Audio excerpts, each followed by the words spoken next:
बारिश में गरीब बहू का खाना, घर और रसोई।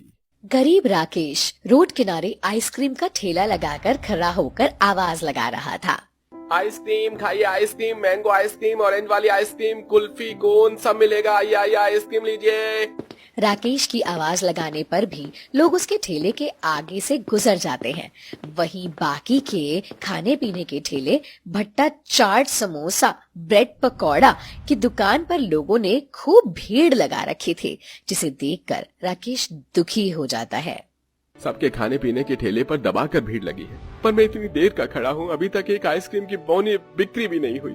बारिश का मौसम भी बना हुआ है, दुकानदारी नहीं निकलेगी तो घर पर राशन पानी कहाँ से खरीद कर ले जाऊंगा। बारिश के मौसम में आइसक्रीम का ना बिकना राकेश को परेशान कर रहा था। वहीं घर पर उसका गरीब परिवार भूख से जूझ रहा था।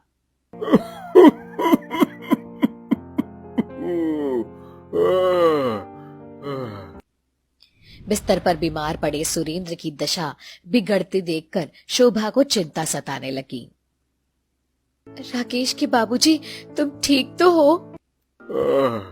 शोभा, शरीर में से प्राण निकलने को हो रहा है, दर्द बढ़ता ही जा रहा है, अब सहन नहीं हो रहा, दवाई दे दो। शोभा डबडबाई आंखों से अपनी बहू सीमा को देखकर पूछती है, अजीब खाली पेट दवा दारू भी शरीर में क्या असर करेगी? सीमा बहू, देख रसोड़े में एक आधी रोटी रखी हो तो ले आ। सीमा रसोई में छाए अन्न के अभाव को देखते हुए भरे मन से बोलती है, माँ जी, रसोई में अन्न का एक दाना भी नहीं पड़ा था कि पका दूं। बच्चे भी कितनी देर से खाना मांग रहे हैं, पर उन्हें भी देने के लिए कुछ नहीं है। मैं पड़ोसन काकी के यहाँ से आती हूँ, उनके पास कुछ खाना बचा होगा। सीमा अपनी कच्ची झोपड़ी में से पड़ोसन शशि कला के पक्के मकान में आती है, जहाँ शशि कला घी में चुपड़ा पकौड़ा तल रही थी। क्या बढ़िया खुशबू आ रही है पकौड़ों में से। बारिश के मौसम में पनीर के सिक्के पकौड़े खाने का स्वाद ही अलग है। तभी चौखट पर से ही खड़े होकर गरीब बहू सीमा हिचकिचाते हुए कहती है, शशिकला चाची, आपके पास थोड़ा बहुत खाना पड़ा हो तो दे दीजिए। आज पूरा दिन घर में चूल्हा नहीं जला, बच्चे भूखे हैं। आ गई मुंह उठाकर फ्री फोकट में खाना मांगने। फ्रिज में 2 दिन पुरानी बासी रोटी दाल रखी है ना, इसी को दे देती हूँ। शशि कला फ्रिज में 2 दिन पुराना दाल रोटी निकालकर सीमा को देते हुए एहसान भी जताते हैं। ये ले, मैंने दाल मखनी और रोटी बनाई थी, तो ले जा, तेरे बाल बच्चे खा लेंगे। वैसे भी तेरे गरीब परिवार को इतना अच्छा खाना पीना तो जुड़ता भी नहीं है। अपने दोनों भूखे बच्चों का मुंह देखकर सीमा ताने सहन करके वो दाल रोटी लेकर मकान में लौट आई। माँ, आज पड़ोस वाली मेरी दादी ने क्या दिया है? दाल मखनी, पनीर की सब्जी या चाप की सब्जी, दिखाओ ना। दीपांशु बेटा, आज शशिकला आंटी ने दाल मखनी दी है, मगर दादाजी की तबीयत खराब है ना, उन्हें दवाई खानी है, इसीलिए पहले उनको खाना दो। माँ, मुझे बड़ी जोर की भूख लगी है, तुम एक रोटी और दाल मखनी डालकर मुझे दे दो, मैं खा लूंगा, वरना तुम दाल मखनी खत्म कर दोगी। दाल मखनी भी थोड़ी सी तो है। माँ, अगर तुम इस भुक्कड़ को दोगी तो मैं भी खाऊंगी। जब एक बार मैंने तुम दोनों भाई बहनों को बोल दिया कि दादाजी को खा लेने दो, पिताजी राशन थोड़ी देर में ले आएंगे, तब बना दूंगी। दोनों मासूम बच्चों को भूख में मचलता देखकर सुरेंद्र को दया आ जाती है। सीमा बहू, जाने दे, थोड़े में थोड़ा दाल रोटी मेरे पोते पोती को डालकर दे दे, बच्चे भी तो सवेरे से भूखे हैं, पता नहीं राकेश आइसक्रीम बेचकर कितनी रात में आएगा। सीमा दीपांशु रानी को थोड़ी सी दाल और आधी टुक रोटी तोड़कर दे देते हैं। दीपांशु जैसी रोटी तोड़कर दाल में डुबोता है, तभी छत में से मिट्टी का एक ढेला झड़कर उसमें पड़ जाता है। मम्मी मम्मी देखो, मेरी दाल में मिट्टी पड़ गई और मेरी दाल खराब हो गई, अब मैं कैसे खाऊंगा? दाल तो सारी मिट्टी में किन किन हो गई है बहू, रोटी में नमक तेल लगाकर दे दे बच्चों को। इस मकान की छत की मरम्मत करवाना बड़ा जरूरी हो गया है। 2-4 दिनों से बरसात का मौसम भी चढ़ रहा है, हल्की बूंदाबांदी में चूने लगती है छत। माँ जी, केवल छत ही नहीं, घर की दीवारें भी खराब हो गई हैं। रसोई में भी काफी ज्यादा मिट्टी गिरती है। खाना पीना बनाना दूभर हो गया है। बहू, इस घर को बने हुए 25 साल गुजर गए हैं, इसीलिए घर की छत दीवार कमजोर पुरानी पड़ गई है। घर की छत दीवार पक्की करवाना सख्त जरूरी हो गया है। अब के बरस छत आंधी पानी नहीं झेल पाएगी। रानी बेटिया, दोनों भाई बहन एक ही दाल रोटी खा लो। ठीक है मम्मी, मैं दीपांशु को अपने में खिला लूंगी। तभी एकदम से मौसम पूरी तरह खराब हो जाता है और तेज तेज बिजली चमकने के साथ बारिश होने लगती है। सारे ठेले वाले जल्दी जल्दी दुकानदारी बढ़ाने लगते हैं। हे भगवान जी, अभी तो 2-4 आइसक्रीम बिकना चालू हुआ था। थोड़ी देर और यहाँ खड़े होकर इंतजार कर लेता तो 2-4 ग्राहक और आ जाएंगे। 20-50 रुपए की आइसक्रीम बिक जाएगी तो राशन पानी खरीद कर घर ले जा सकूंगा। बेचारा राकेश बरसात में भीगते हुए, थर थर कांपते हुए अभी वहीं खड़ा था। सारे दुकानदार थैला लेकर रोड पर से घर की तरफ बढ़ रहे थे। तभी एक खड़ूस पुलिस वाला आकर राकेश पर रौब जमाता है। अरे ओ गरीब की औलाद, इतनी तेज की बारिश दिखाई नहीं दे रही क्या? सबने अपना ठेला बढ़ा लिया और तू यहाँ खड़े होकर और कितना नोट छापेगा? चल चल फूट यहाँ से और हफ्ता निकल जाएगा। साहब, आज तो दुकानदारी भी ढंग से नहीं निकली है, ज्यादा आइसक्रीम भी नहीं बिका। आपको हफ्ता कहाँ से दूं? परिवार घर पर भूखा बैठा है, उनके लिए राशन पानी खरीद कर लेकर जाना है। पुलिस वाले से तेजी दिखाता है, चुपचाप से हफ्ता निकाल वरना ठेला लेकर जाने नहीं दूंगा। पुलिस वाले के दबदबा देखने पर राकेश अपने दिन भर में कमाए हुए 100 रुपए भी दे देता है। ये लो साहब, मुश्किल से दिन भर में 100 रुपए की ही कमाई की थी। हाँ ठीक है, चल अब फूट यहाँ से। रोते बिलखते हुए राकेश रेड़ी को लेकर घर की तरफ बढ़ने लगता है, जहाँ रोड पर पानी भरा था। इस दुनिया में गरीबों को 2 रोटी कमाना खाना भी कितना मुश्किल है। हे भगवान जी, सारा दिन हड्डी तोड़कर मेहनत हम करते हैं और ये घूसखोर पुलिस दरोगा वाले दिन भर के 100-200 कमाई भी छीन कर लेकर चले जाते हैं। जेब में एक छोटा सिक्का भी नहीं है, खर्ची के लिए राशन कहाँ से लेकर जाऊंगा। थोड़ी देर में राकेश घर पहुंच जाता है, जहां बाहर उसकी चौखट के आगे बारिश में लगा गंदा पानी जमा होता है और मकान की कच्ची छत कोने कोने से चू रही थी। बहन और बाल बच्चे बारिश का पानी निकाल रहे थे। बुआ बुआ, बारिश कब बंद होगी? हमारे घर के अंदर तो पानी घुसता ही जा रहा है।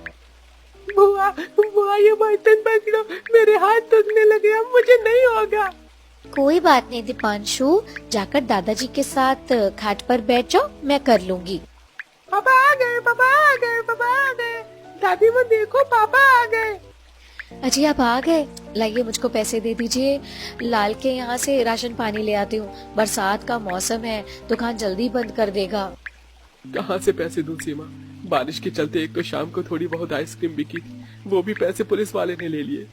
हे भगवान, आज पूरा दिन भी घर में खाना नहीं बना, रात में भी बनाने के लिए आप राशन लेकर नहीं आए। क्या बाल बच्चे, माँ जी ललिता सब भूखे सोएंगे? ऐसा करो, आज भर के लिए लाला के यहाँ से उधार मांग लाओ। हाँ जी, कल ही तो आपको बताया था कि बनिया नगद में भी राशन नहीं देता, उधारी बंद कर दी है। जहाँ एक तरफ भयंकर बारिश हो रही थी, वहीं गरीब परिवार वालों के चेहरे पर भूख का भाव झलक रहा था। तभी प्रकाश पैरों में चोट खा लड़खड़ाते हुए थैली में थोड़ा थोड़ा आटा दाल चावल लेकर आता है। सीमा भाभी, मैं राशन ले आया हूँ, ये लीजिए। देवर जी, आपके पैर में इतना खून निकल रहा है, चोट कहाँ से लगी? भाभी वो आज पत्थर तोड़ने के दौरान लग गई, मैं ठीक हूँ। बहू, तू जाकर रसोई में खाना पीना बना ले, हम बाकी का घर सूखा लेंगे, बड़ी देर हो गई है। सीमा राशन लेकर जैसे ही रसोई में आती है तो वहाँ की भी छत काफी ज्यादा चूने से बरसात में जमीन दलदली हो रखी होती है। तभी गरीब बहू का पैर फिसल जाता है। हे भगवान, सुबह ही तो रसोई लीपी थी, आधी पानी में भीगकर रसोई के अंदर कितना पिछलाव हो गया है। सूखी मिट्टी से चूल्हा जमीन लीपना पड़ेगा। तब सीमा रसोई के कोने में बोरी में रखी सूखी मिट्टी से लीप कर गली रसोई को सुखाती है और फिर खाने की तैयारी में जुट जाती है। इतने थोड़े से दाल चावल को अलग अलग पकाकर तो किसी का ढंग से पेट नहीं भर पाएगा। ऐसा करती हूँ, दाल चावल मिलाकर गीली दाल खिचड़ी बना देती हूँ, सब पेट भर के खा तो लेंगे। तब बहू दाल खिचड़ी बनाकर सबके आगे परोस देती है। मैंने सबके लिए गरम गरम दाल खिचड़ी बनाई है, आइए खा लीजिए। थाली में थोड़ी सी खिचड़ी होने के चलते सबके हिस्से में कुछ ही और खाने के लिए आते हैं, जबकि अमीर पड़ोसी के पक्के मकान में से समोसे पकौड़े की खुशबू बरसात के मौसम में धुलते हुए गरीब परिवार की झोपड़ी में आती है। मम्मी मम्मी कितनी अच्छी पकौड़े की खुशबू आ रही है। लगता है हमारे पड़ोस में आज फिर से पकौड़े बने हैं। मुझको भी खाने का दिल कर रहा है। ये दाल खिचड़ी अच्छी नहीं लगती। दीपांशु बेटा, इस तरह से खाने का अनादर नहीं करते। तुम्हारे पिता और चाचा इस बारिश के मौसम में ये भी बड़ी मुश्किल से कमा कर लाए हैं, तो जो है वो खा लो। ठीक है दादी। दिल ही दिल में कुड़ते हुए दीपांशु खिचड़ी खा लेता है और पूरा परिवार आधा पेट खाकर किसी तरह बिस्तर डालकर सो जाते हैं। ऐसे ही बारिश के मौसम में गरीब परिवार का रूखा सूखा खाकर गुजारा चल रहा था। वहीं बहू जंगल में बारिश में लकड़ियां काटकर ईंधन लाती है। अब बरसात में आइसक्रीम ना बिकने के चलते राकेश की पूंजी टूट जाती है और जिसका ठेला होता है वो भी धमकाता है। क्यों रे राकेश, एक हफ्ते से तू मेरे ठेल का भाड़ा नहीं दे रहा है और तू आइसक्रीम बेचकर नोट छाप रहा है? हाँ? सेठ, कमाई कहाँ हो रही है? मेरी तो खुद की पूंजी टूट गई है। परिवार के लिए नमक रोटी भी नहीं जोड़ पा रहा हूँ। मैं यहाँ तेरा रोना पीटना सुनने के लिए नहीं आया है। मेरा ठेला वापस कर दे। सेठ अपना ठेला लेकर चला जाता है। राकेश बिल्कुल बेरोजगार हो जाता है। वहीं गुजरते समय के साथ मानसून का मौसम भी जोर पकड़ लेता है, जिससे छोटे भाई प्रकाश को भी पत्थर तोड़ाई का काम नहीं मिल पाता है। वहीं दिन रात की बारिश के चलते उनके नीचे चौखट होने के चलते घर का आधा हिस्सा बारिश के पानी में डूब जाता है। वहीं दीवारों में पानी लगने की वजह से कच्ची कमजोर मिट्टी हिलने ढुलने लगती है। घर के अंदर से जितना पानी निकाल रहे हैं उतना ही बढ़ता चला जा रहा है। 2 दिन हो गए नींद लिए, दीवार भी गिरने के लिए हो गई है। हमारे परिवार का इस मकान के अंदर इतना ही दाना पानी लिखा था। तभी इस बार फिर से जोरदार मौसम खराब हो जाता है और चक्रवर्ती तूफान उठने से रसोई की दीवार गिर जाती है, जिसे देख प्रकाश कहता है, माँ, हम सबको तुरंत घर को खाली कर देना चाहिए। इतनी तेज आंधी पानी में दीवार कभी भी ढहकर गिर सकती है। शोभा सीमा जल्दी जल्दी बचा हुआ खाना पीने का थोड़ा बहुत सामान जोड़कर जैसे ही मकान से बाहर निकलती हैं, तभी छत दीवारों में से जोर जोर से मिट्टी झड़ने लगती है और जैसे जैसे सब लोग बाहर निकलते हैं तो मकान मलबा बन जाता है। उनके समेत कुछ और गरीब परिवार वालों की बसावट बरसात में उजड़ जाती है। रोड पर बारिश का पानी बाढ़ की तरह बढ़ रहा था। बरसाती जीव जंतु तैर रहे थे। मम्मी देखो, मेढक, मुझे डर लग रहा है। अब हम कहाँ जाएंगे? हमारा घर तो टूट गया। बच्चों तुम चिंता मत करो, हम अपना घर बना लेंगे। कोई रास्ता ना दिखाई देने पर सीमा सबको घने जंगल में लेकर आती है, जहाँ पे वो लकड़ी काट कर आग जलाने के लिए तैयारी करती है। जहाँ काफी घने मोटे पेड़, जिनके जड़ और तने में जंगली जीव जंतु अपनी बसावट करके रह रहे थे। तभी एक घने शाख पत्ते वाले पेड़ के नीचे सब थक कर थरथराते हुए शरण लेते हैं। शोभा, अब मुझे एक डग और आगे नहीं चला जाएगा। हाँ दादी, मेरे भी पाँव दुख रहे हैं। आज हम सबको काफी ज्यादा चलना पड़ गया है। वैसे भी ये पेड़ काफी छांवदार है, बरसात की बूंद नहीं गिर रही है। इसी के नीचे शरण लेते हैं। माँ, बहुत जोर की भूख लगी है। चलते वक्त मैंने थोड़ा कच्चा सूखा अनाज बांध तो लिया था, लेकिन पकाने के लिए चूल्हा नहीं है। भाभी देखो तो, इतनी तगड़ी आंधी पानी में भी इस जंगल के पेड़ के पत्ते बिल्कुल सूखे हैं और मिट्टी भी सूखी है। हम चूल्हा बना लेते हैं। ठीक है, तब तक मैं और भैया लकड़ियाँ काट कर लाते हैं। तब राकेश और प्रकाश जंगल के थोड़ा और आगे लकड़ी काटने के लिए जाते हैं, जहाँ उन्हें सागवान, देवदार जैसी महंगी लकड़ियों के ऊंचे ऊंचे पेड़ दिखाई देने लगते हैं। प्रकाश लकड़ी काटता है और पेड़ चुनता है। भैया, इस पेड़ की लकड़ी एकदम ठोस और सूखी है, इसी को काट कर ले चलते हैं। प्रकाश, तुझे पता है ये सागवान का पेड़ है। इसकी लकड़ी बहुत ही ठोस, मजबूत और टिकाऊ होती है। पता है इस लकड़ी का फर्नीचर बहुत ही महंगा बिकता है। ये हमारे रोजगार के साधन में काम आएगी। ऐसा करते हैं, इस बरगद के पेड़ की लकड़ी काट कर ले चलते हैं। तब दोनों भाई बरगद की लकड़ी और सूखी छाल को काट कर ले आते हैं। यहाँ ललिता सीमा मिट्टी से चूल्हा तैयार कर चुकी थीं और अब दोनों लोग उसे जलाकर खाना पकाने लगती हैं। तभी जंगल के कुछ जानवर झुंड बनाकर आ जाते हैं और एक खूंखार आदमखोर भेड़िया दांत निकालने लगता है। भेड़िया देखकर सबकी सांस हलक में रह जाती है। मम्मी मम्मी भेड़िया, मम्मी ये भेड़िया हमारे पूरे परिवार को कच्चू खा जाएगा। पांचू बेटा डरो मत, कुछ नहीं होगा। बहू निडरता से चूल्हे के अंदर से एक सुलगी लकड़ी निकालकर भेड़ियों के आगे कर देती है, जिससे वो भाग जाता है। आज तो बाल बाल बच गए। मगर इस जंगल में बहुत ही खतरनाक जानवर भरे पड़े हैं। हम ऐसे खुले में बिल्कुल सुरक्षित नहीं है। हमें इस जंगल में रहन सहन करने के लिए बसावट करनी होगी।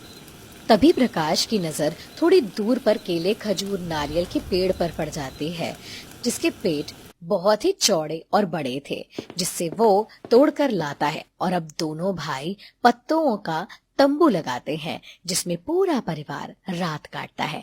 सवेरे जब सब लोग उठकर देखते हैं तो आंधी तूफान में उनका तंबू उजड़ चुका था। इन पत्तों का तंबू ऐसी आधी रात के मौसम में टिक नहीं पाएगा। हमें ठोस लकड़ी से घर बनाना होगा। अब दोनों भाई बरसात में घर बनाने के लिए लकड़ी काटते हैं। वहीं सास बहू जंगल की हरी चराई से भरी जमीन की सतह को साफ सुथरा करती हैं और जमीन में गहरा गड्ढा खोदकर नींव डालती हैं। दोनों लकड़ी से घर का ढांचा बनाते हैं। तभी दोनों बच्चे काफी मात्रा में सूखे पत्ते बटोर कर लाते हैं। पापा चाचा देखो, हमने कितने सारे सूखे पत्ते जमा किए हैं। हम भी आपके साथ घर बनाएंगे। लाओ, दो ये पत्ते छत की मचान में काम आएंगे। इधर दो।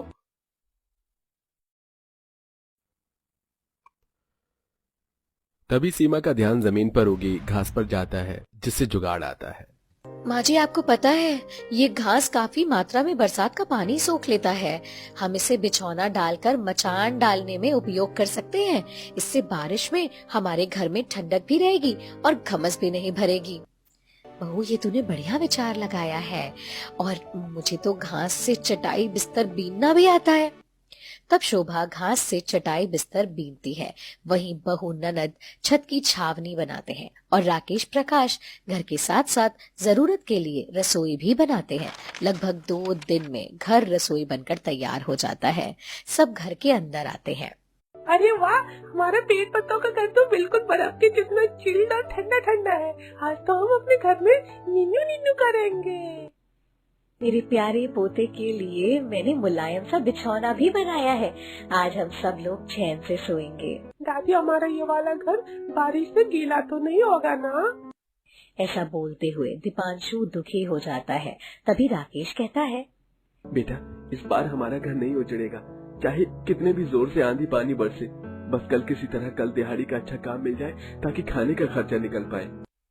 खाने के अभाव के चलते सीमा जंगल में से थोड़ा शहतूत बेर चुनकर लाती है, जिससे पूरा परिवार पेट भरता है। अगले दिन दोनों भाई बारिश में काम के लिए दर दर भटकते हैं, लेकिन कहीं पर भी काम नहीं मिलता है। सारा दिन ऐसे ही खाली निकल गया। जब से मानसून का मौसम लगा है, काम के लिए हर जगह मारा मारी है। बगैर काम काज के घर का खर्चा कैसे निकलेगा?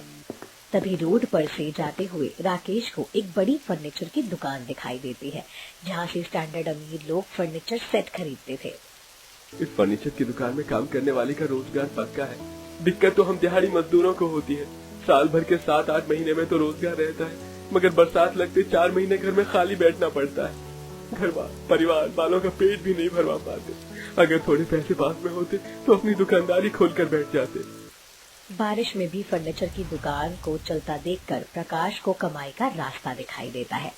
भैया, जिस जंगल में हमने अपनी बसावट कर रखी है, वहाँ कितने सारे सागवान के पेड़ हैं। हम उसी से फर्नीचर बनाते हैं। अगर एक अलमारी बेड भी बनाकर बेचेंगे ना, तो महीने भर का खर्चा बड़े आराम से निकल जाएगा। दोनों भाई बरसात में भीगते हुए जंगल वापस लौट आते हैं और जंगल से लकड़ी काटकर फर्नीचर बनाते हैं। वहीं शोभा दातून तोड़ने के लिए जाती है, जहाँ वहीं नदी के किनारे पर हल्की हल्की बूंदाबांदी के बीच लाल हरे साग उगे दिखाई देते हैं। अरे वाह, कितना बढ़िया लाल हरे पत्तेदार साग उगा है। आज की तरकारी तो इसी से बनेगी। शोभा बस के नदी के अंदर उतरकर साग खोजकर वापस घने जंगल वाले घर की बसावट में ले आती है। बहू, ये ले, मैं नदी किनारे से एकदम ताजे साग तोड़कर लाई हूँ। इसी को अच्छे से चुनकर तोड़कर बना लो। तब सीमा साग साफ सुथरा करके पत्तों की बनी प्लेट में काटती है और अपनी जुगाड़ से बनी रसोई में चूल्हे पर उबलने को चढ़ाती है। वैसे इस जंगल की शुद्ध ताजी ताजी हवा खाने पीने में बड़ा आनंद ले आ रही है। रसोई में भी गर्माहट नहीं है और ना ही बरसात में ये दलदली हो रही है। तब रसोई में पड़े मुट्ठी भर चावल को बीनकर बहू पकाकर सभी को खाने के लिए परोसती है। बस अभी आ गई भाभी। चलो भैया पहले खा लेते हैं, वैसे भी बेड लगभग बनकर तैयार हो गया है। दोनों भाई घर के अंदर आ जाते हैं। अब सब साथ बैठकर रूखे सूखे खाने को भी धन्यवाद देकर संतोष भरे मन से खाते हैं। अरे वाह, ये साग चावल तो खाने में बहुत ही स्वादिष्ट और चटकदार लग रहा है। आज बड़े दिनों बाद पेट भर कर खाया है। बेटा, साग स्वादिष्ट तो लगेगा ना, हानिकारक खाद वगैरह के अपने आप उगती है और जब से इस जंगल में बसावट की है, शरीर में शुद्ध हवा बयार लगने से अब मैं चंगा भला रहने लगा हूँ। ससुर ऐसा कह ही रहे थे, तभी एक जंगली सांप रेंगते हुए घर में आ जाता है। बरसात के मौसम में घने जंगल में बसावट करने के चलते उन्हें ऐसी समस्या होती ही रहेगी। वहीं दोनों भाई लगभग एक हफ्ते में मजबूत सी लकड़ी का बेड बनाकर बाजार में बेचने के लिए जाते हैं कि अच्छे दाम पर बिकता है कि नहीं। 1 महीने का राशन खरीद कर डलवाते हैं, जिससे उनके खाने पीने का दुख तकलीफ भी खत्म हो जाता है और बरसात के मौसम भर के लिए पूरा परिवार जंगल में बसावट करके घर, रसोई और खाना पीना करते हैं।